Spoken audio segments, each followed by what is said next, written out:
murder case. Nearly a year later, in the month of October 18-something, London was startled by a crime of singular ferocity and rendered all the more notable by a high position of the victim. The details were few and startling. A maidservant living alone in a house not far from the river had gone upstairs to bed about 11. Although a fog rolled over the city in the small hours, the early part of the night was cloudless, and the lane, which the maid's window overlooked, was brilliantly lit by the full moon. It seemed she was romantically given, for she sat down upon her box, which stood immediately under the window, and fell into a dream of musing.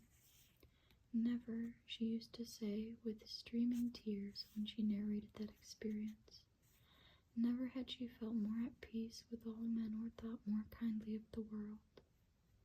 And as she so sat, she became aware of an aged, beautiful gentleman with white hair drawing near along the lane, and advancing to meet him another and very small gentleman, to whom at first she paid less attention. When they had come within speech, which was just underneath the maid's eyes, the older man bowed and accosted the other with a very pretty manner of politeness. It did not seem as if the subject of his address were of great importance. Indeed, from his pointing, it sometimes appeared as if he were only inquiring his way. But the moon shone on his face as he spoke, and the girl was pleased to watch it. It seemed to breathe such an innocent and old-world kindness of disposition, yet with something high, too, as of a well-founded self-content.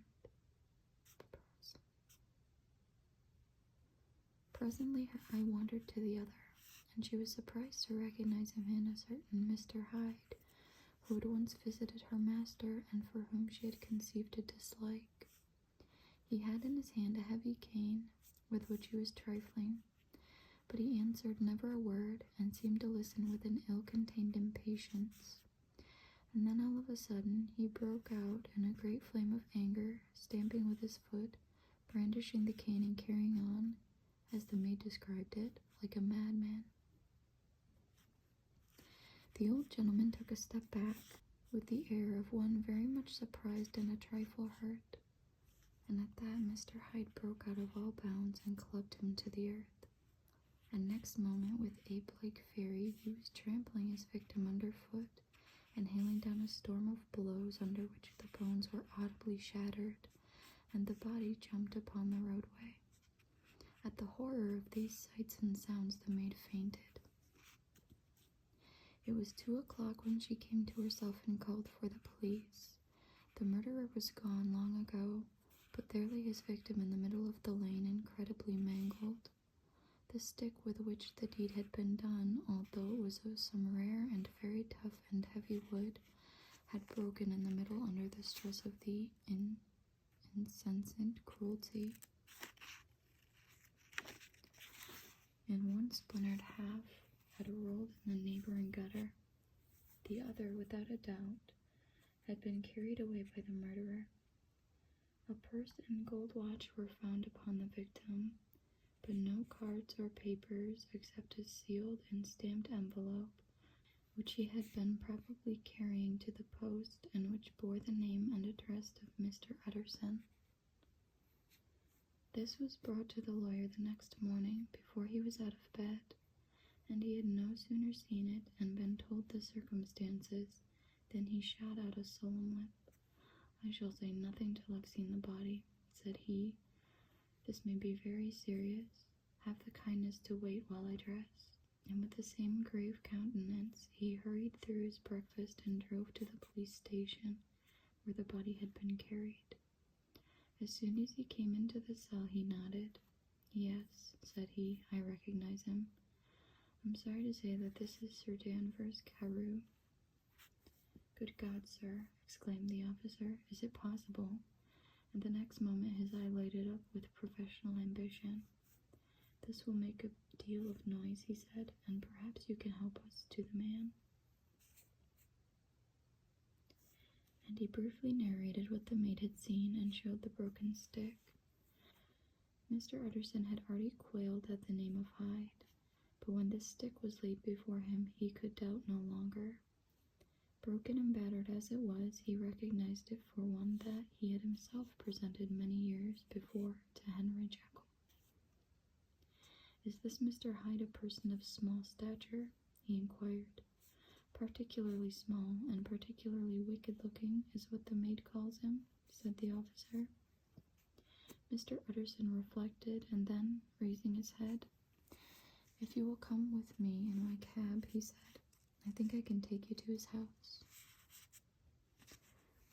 It was by this time about 9 in the morning, and the first fog of the season.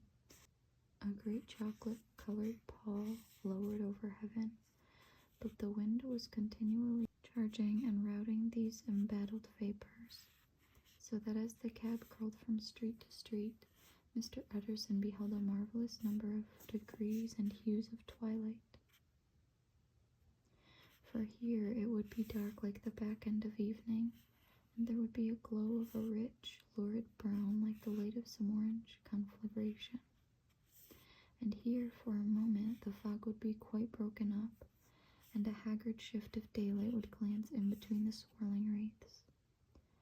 The dismal quarter of Soho, seen under these changing glimpses, with its muddy ways and slatternly passengers, and its lamps, which had never been extinguished, or had been kindled afresh to combat this mournful reinvasion of darkness, seemed, in the lawyer's eyes, like a district of some city in a nightmare.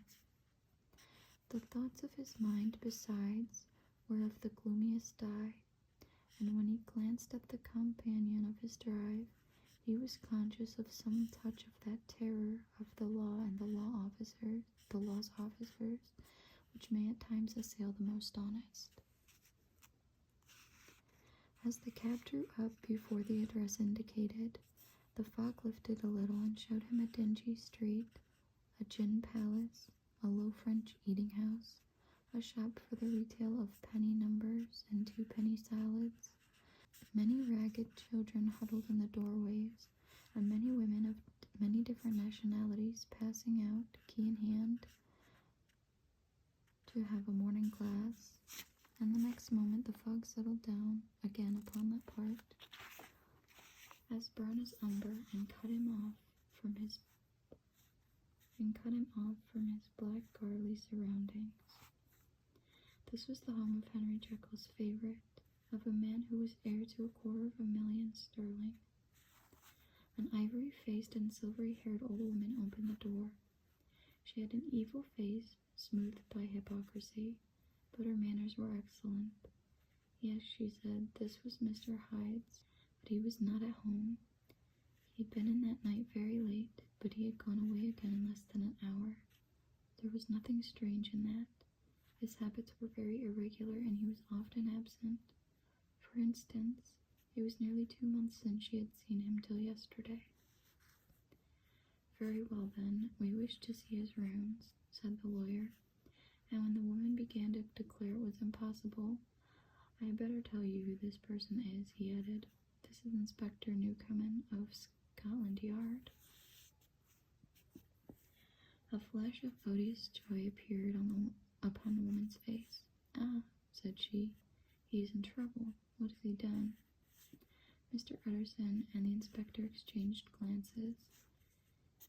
"He don't seem a very popular character," observed the latter. "And now, my good woman, just let me and this gentleman have a look about us." In the whole extent of the house, which but for the old woman remained otherwise empty, Mr. Hyde had only used a couple of rooms, but these were furnished with luxury and good taste. A closet was filled with wine, the plate was of silver, the napery elegant. A good picture hung upon the walls, a gift, as Utterson supposed, from Henry Jekyll, who was much of a connoisseur, and the carpets were of many plies and agreeable in color.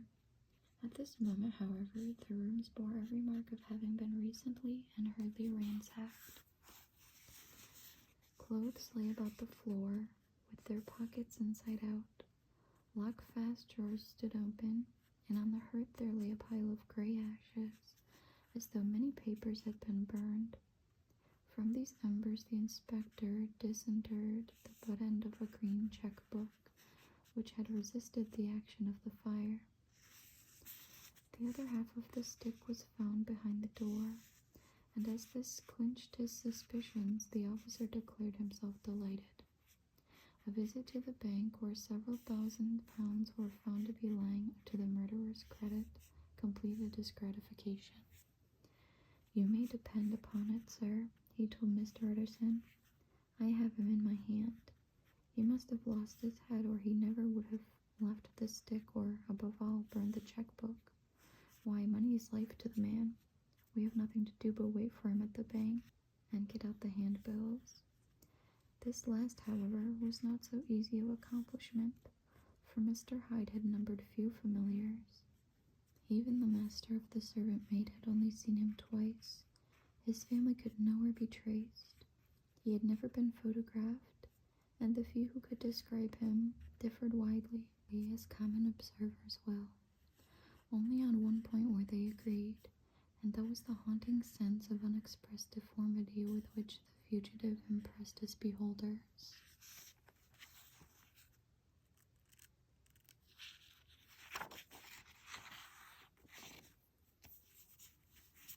Incident of the letter. It was late in the afternoon when Mr. Utterson found his way to Dr. Jekyll's door, where he was at once admitted by Poole and carried down by the kitchen offices and across a yard, which had once been a garden, to the building which was indifferently known as the laboratory or dissecting rooms. The doctor had bought the house from the heirs of a celebrated surgeon, and his own taste being rather chemical than anatomical, had changed the destination of the block at the bottom of the garden.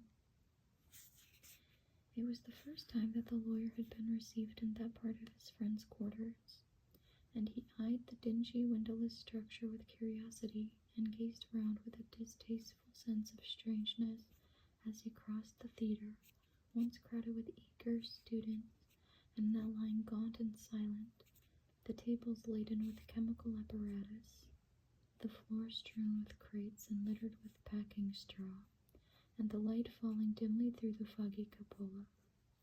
At the further end, a flight of stairs mounted to a door covered with red baize, and through this Mr. Utterson was at last received into the doctor's cabinet.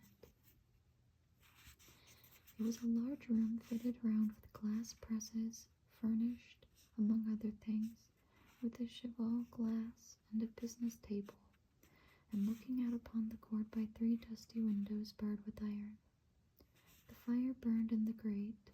A lamp was set lighted on the chimney shelf, for even in the houses the fog began to lie thickly. And there, close up to the warmth, sat Dr. Jekyll, looking deathly sick. He did not rise to meet his visitor, but held out a cold hand and bade him welcome in a changed voice.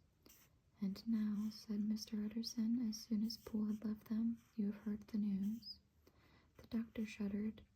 "They were crying it in the square," he said. "I heard them in my dining room." "One word," said the lawyer. "Carew was my client, but so are you, and I want to know what I am doing. You have not been mad enough to hide this fellow?" "Utterson, I swear to God," cried the doctor, "I swear to God I will never set eyes on him again. I bind my honor to you that I am done with him in this world. It is all at an end, and indeed he does not want my help. You do not know him as I do. He is safe, he is quite safe, mark my words. He will never more be heard of." The lawyer listened gloomily. He did not like his friend's feverish manner. "You seem pretty sure of him," said he, "and for your sake I hope you may be right. If it came to a trial, your name might appear." "I am quite sure of him," replied Jekyll. I have grounds for certainty that I cannot share with anyone, but there is one thing on which you may advise me. I have received a letter, and I am at a loss whether I should show it to the police. I should like to leave it in your hands, Utterson. You would judge wisely, I'm sure. I have so great a trust in you. You fear, I suppose, that it might lead to his detection, asked the lawyer. No, said the other. I cannot say that I care what becomes of Hyde. I am quite done with him. I was thinking of my own character, which this hateful business has rather exposed. Utterson ruminated a while. He was surprised at his friend's selfishness and yet relieved by it. Well, said he at last, let me see the letter. The letter was written in an odd, upright hand and signed Edward Hyde, and it signified, briefly enough, that the writer's benefactor, Dr. Jekyll, whom he had long so unworthily repaid for 1,000 generosities, need labor under no alarm for his safety, as he had means of escape on which he placed a sure dependence. The lawyer liked this letter well enough.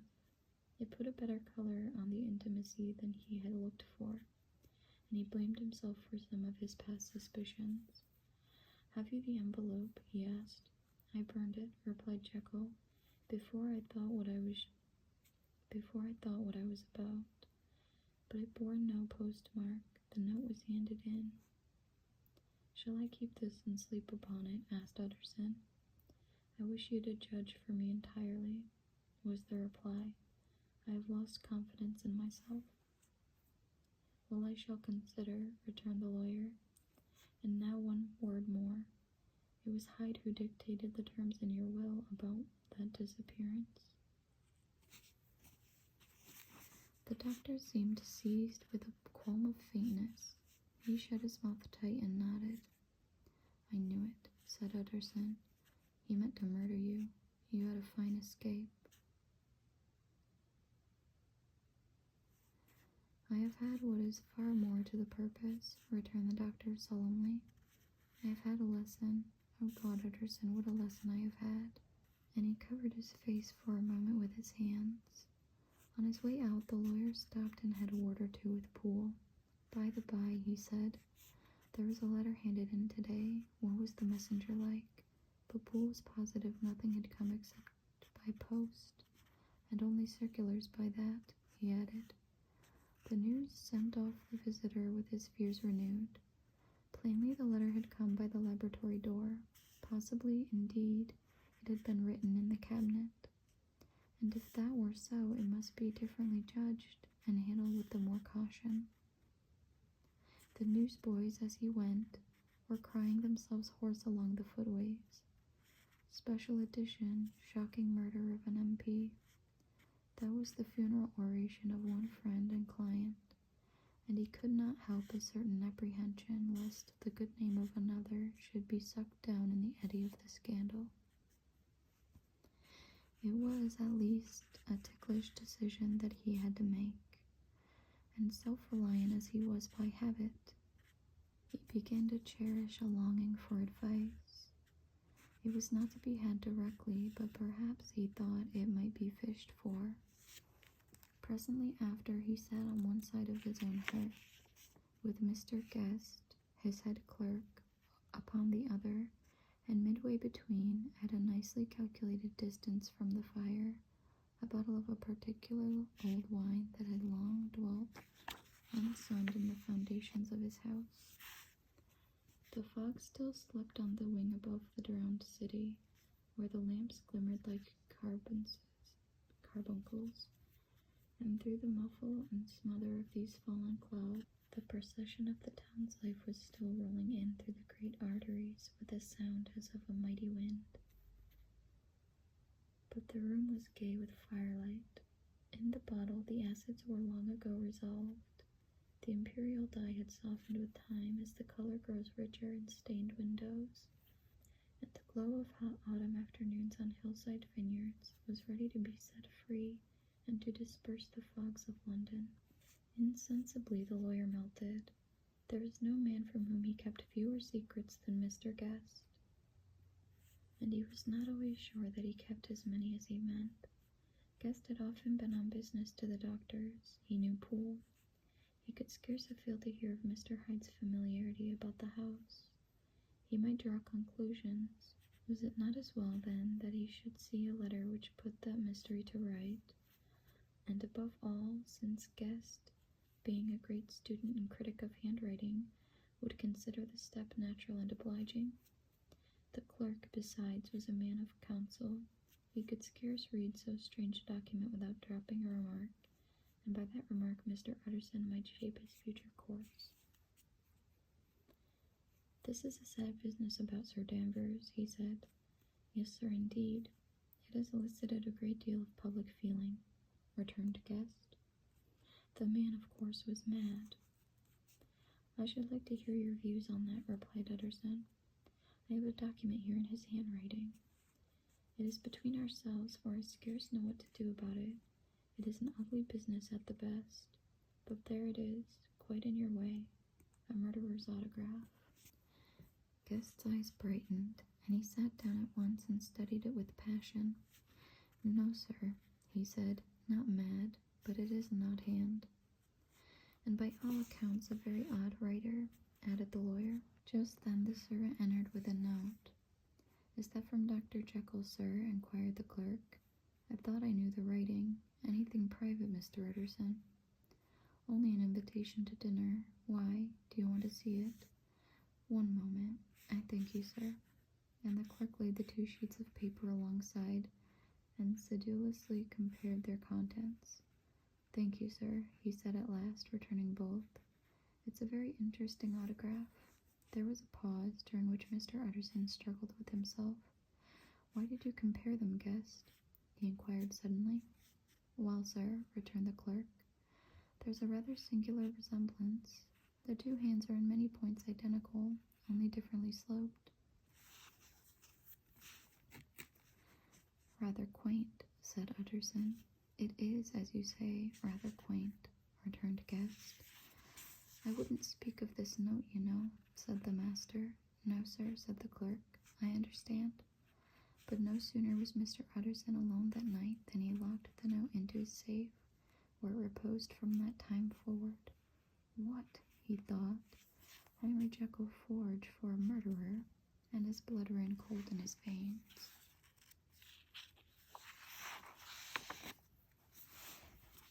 Incident of Dr. Lanyon. Time ran on. Thousands of pounds were offered in reward, for the death of Sir Danvers was resented as a public injury. But Mr. Hyde had disappeared out of the ken of the police, as though he had never existed. Much of his past was unearthed indeed, and all disreputable. Tales came out of the man's cruelty, at once so callous and violent, of his vile life, of his strange associates, of the hatred that seemed to have surrounded his career, but of his present whereabouts not a whisper. From the time he had left the house in Soho on the morning of the murder, he was simply blotted out, and gradually, as time drew on, Mr. Utterson began to recover from the hotness of his alarm, and to grow more at quiet with himself. The death of Sir Danvers was, to his way of thinking, more than paid for by the disappearance of Mr. Hyde. Now that that evil influence had been withdrawn, a new life began for Dr. Jekyll. He came out of his seclusion, renewed relations with his friends, became once more their familiar guest and entertainer. And whilst he had always been known for charities, he was now no less distinguished for religion. He was busy, he was much in the open air, he did good. His face seemed to open and brighten as if with an inward consciousness of service, and for more than 2 months the doctor was at peace. On the 8th of January, Utterson had dined at the doctor's with a small party. Lanyon had been there, and the face of the host had looked from one to the other as in the old days when the trio were inseparable friends. On the 12th and again on the 14th the door was shut against the lawyer. The doctor was confined to the house, Poole said, and saw no one. On the 15th he tried again and was again refused.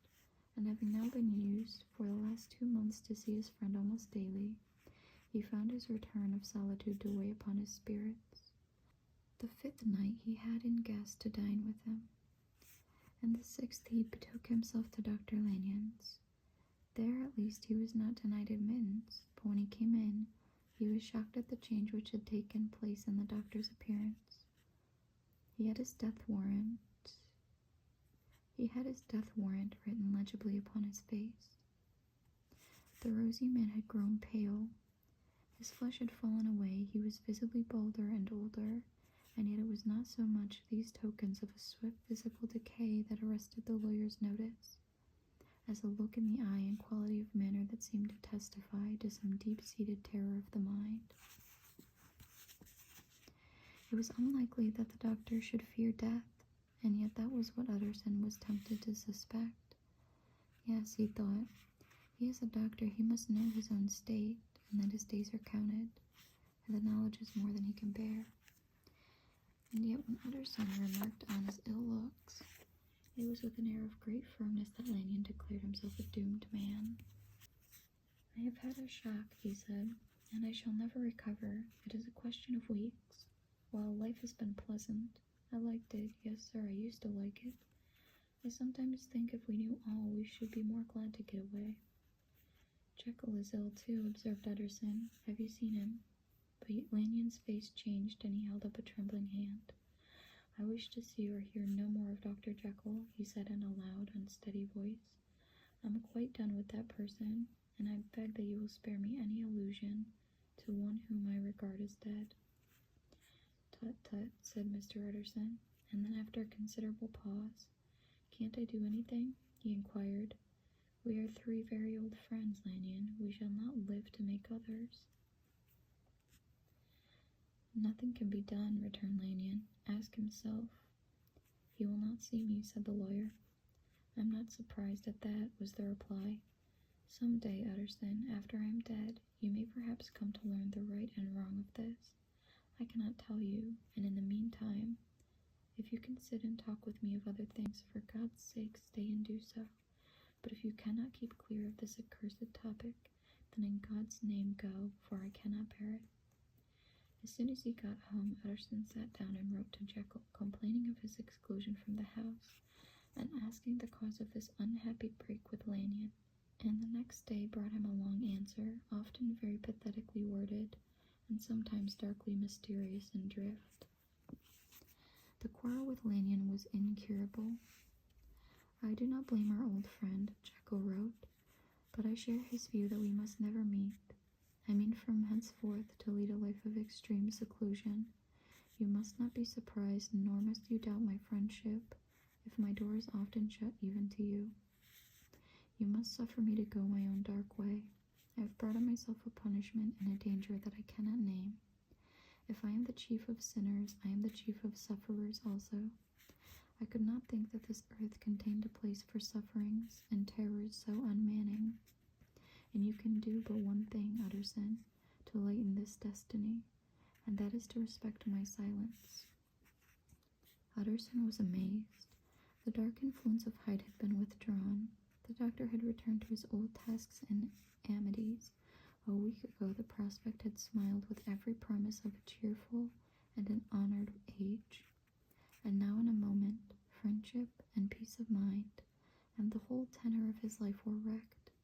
So great and unprepared a change pointed to madness, but in view of Lanyon's manner and words, there must lie for it some deeper ground. A week afterwards, Dr. Lanyon took to his bed, and in something less than a fortnight, he was dead. The night after the funeral, at which he had been sadly affected, Utterson locked the door of his business room, and sitting there by the light of a melancholy candle, drew out and set before him an envelope addressed by the hand and sealed with the seal of his dead friend. "Private, for the hands of G. J. Utterson alone, and in case of his predecease to be destroyed unread." So it was emphatically superscribed, and the lawyer dreaded to behold the contents. "I have buried one friend today," he thought. "What if this should cost me another?" And then he condemned the fear as the the disloyalty and broke the seal. Within there was another enclosure, likewise sealed and marked upon the cover as not to be opened till the death or disappearance of Dr. Henry Jekyll. Utterson could not trust his eyes. Yes, it was disappearance. Here again, as in the mad will which he had long ago restored to its author, here again were the idea of a disappearance and the name of Henry Jekyll bracketed. But in the will, that idea had sprung from the sinister suggestion of the man Hyde. It was set there with a purpose all too plain and horrible. Written by the hand of Lanyon, what should it mean? A great curiosity came on the trustee to disregard the prohibition and dive at once to the bottom of these mysteries. But professional honor and faith to his dead friend were stringent obligations from the packets left in the innermost corner of his private safe.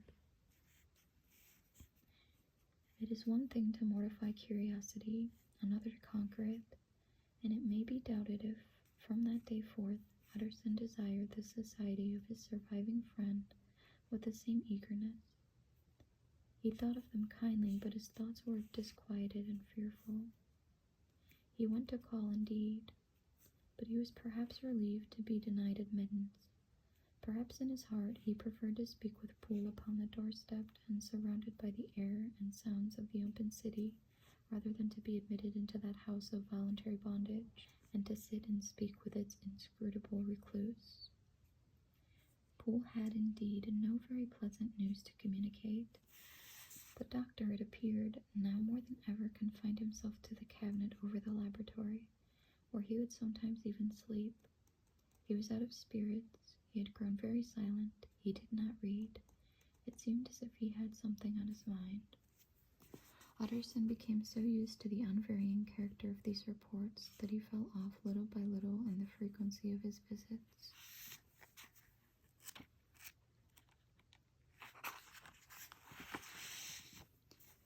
Incident at the window. It chanced on Sunday, when Mr. Utterson was on his usual walk with Mr. Enfield, that their way lay once again through the by-street, and that when they came in front of the door both stopped to gaze on it. "Well," said Enfield, "that story's at an end at least. We shall never see more of Mr. Hyde." "I hope not," said Utterson. "Did I ever tell you that I once saw him and shared your feeling of repulsion?" "It was impossible to do the one without the other," returned Enfield. "And by the way, what an ass you must have thought me, not to know that this was a back way to Dr. Jekyll's. It is partly your own fault that I found it out even when I did." "So you found it out, did you?" said Utterson. "But if that be so, we may step into the court and take a look at the windows. To tell you the truth, I am uneasy about poor Jekyll, and even outside I feel as if the presence of a friend might do him good." The court was very cool and a little damp, and full of premature twilight, although the sky, high up overhead, was still bright with the sunset. The middle one of the three windows was halfway open, and sitting close beside it, taking the air with an infinite sadness of mien, like some disconsolate prisoner, Utterson saw Dr. Jekyll. "What, Jekyll?" he cried. "I trust you are better."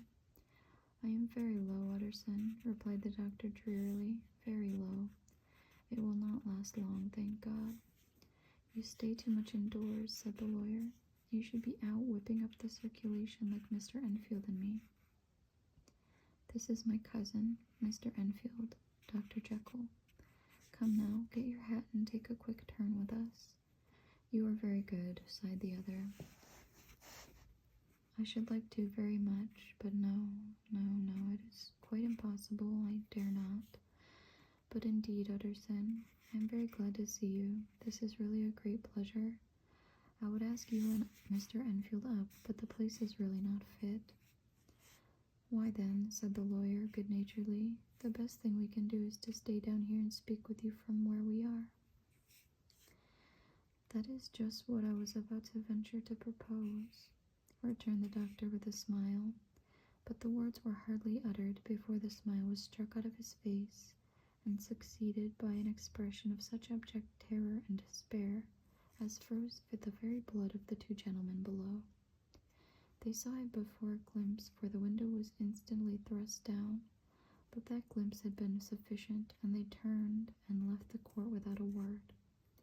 In silence, too, they traversed the by-street, and it was not until they had come to a neighboring thoroughfare, where even upon a Sunday there were still some stirrings of life, that Mr. Utterson at last turned and looked at his companion. They were both pale, and there was an answering horror in their eyes.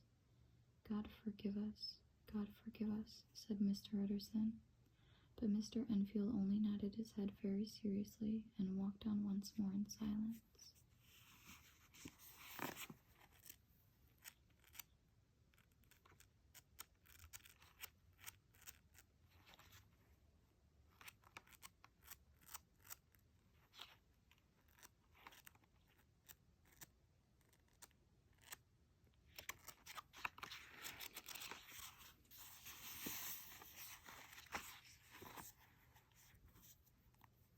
That is it for today. Thank you for